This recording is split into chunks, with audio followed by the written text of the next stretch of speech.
Hey YouTube. So today is Canada Day. Happy Canada Day to those who are fellow prisoners of Canada and who are far and wide, may have left the country for various reasons. I just want to make a video today talking about the cheapest the cheapest soil amendment, the cheapest mulch that you could find, and that is free in your garden, in your backyard. If you have a lawnmower, you can cut your grass, and you probably already do if you have grass to be cut. And if you have one of these bags that catches all the clippings, you can use this as a really valuable source of mulch for your garden. So I'll just back up a bit here. And this is amazing, actually. I'm having so much fun using it.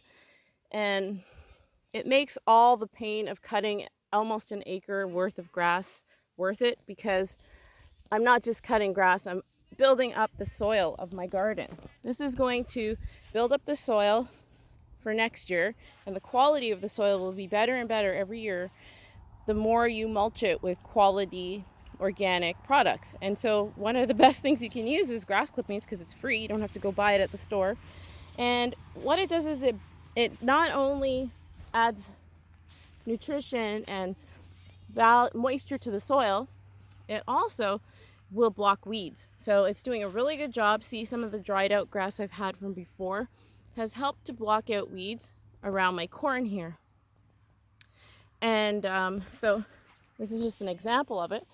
But all I'm doing now is every time I've got a bag full, this is weed here, I'm not even going to bother pulling that weed out. I'm just going to lay the mulch over it, and it's going to drown out and kill that weed. The only thing that you have to be careful for when you are mulching with grass clippings is because it does leach nitrogen, which is great for the soil and great for the plants.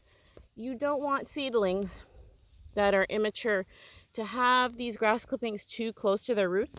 So for example, this corn here, I'm going to put the grass clippings, but I'm not going to put it too close, because as this grass clipping sits here, same with my sunflower here, as it sits here, it will compost. This is actually going to degrade, and when it does that, that process of composting can burn the roots of seedlings and plants.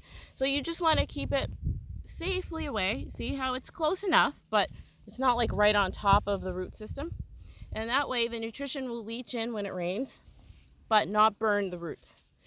And that's it. So I just wanted to share that. Also, one quick thing that I know it's hard to believe when we're told stuff that isn't actually true, but I have corn here. And when I sowed the corn, I sowed it really closely together, because you never know what's going to grow and what's not.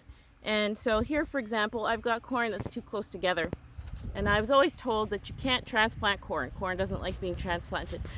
And it doesn't love it, but if you wait for an overcast day and you dig down deep on either side, like with one of these shovels, and carry it over to the place you've already dug a hole for, or you've already prepared, if you do it on an overcast or rainy day, this plant will bounce back. And I'll just show you, I'll walk over to show you where I've transplanted some corn.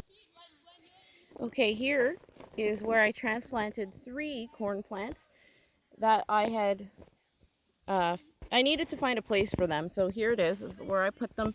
I dug 3 holes and transplanted them, and that was a few days ago, and they bounced back really well. It was overcast and rainy, so it was helpful for them to, get that rain. There's nothing like rain. You can use water from your hose, which is great, but there is nothing like the ozone in the rain that causes plants to grow. I've seen them almost double in size after a really good rainfall, some of the plants. But anyway, so I just wanted to share that. I hope you are doing well. I might do a garden tour once I see a few things have actually grown. This has been a very interesting and challenging time. I have had a garden before, but this is the first time that I've grown everything from seed. And so if anybody has done that before, they can probably testify of how it is a bit more challenging to grow everything from seed. rather than just run over to the store and pick up all these seedlings for your garden. But I did want to take up the challenge, and so I'm not going to complain about it, but it has been a challenge, and some successes and some failures. And the thing about it is I've learned to be resilient and to just make a plan B, you know, quickly pivot if you see something that's not growing. Find something else to put in that spot that's going to grow in a reasonable amount of time. I don't have a hugely long growing season in New Brunswick. I think it will be by the end of September.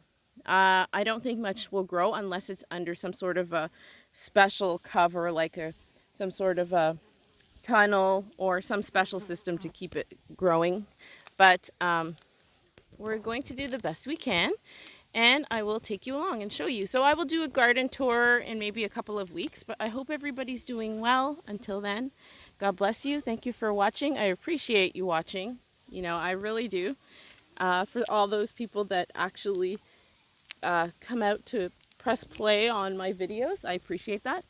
And I hope you're doing well wherever you are. God bless you.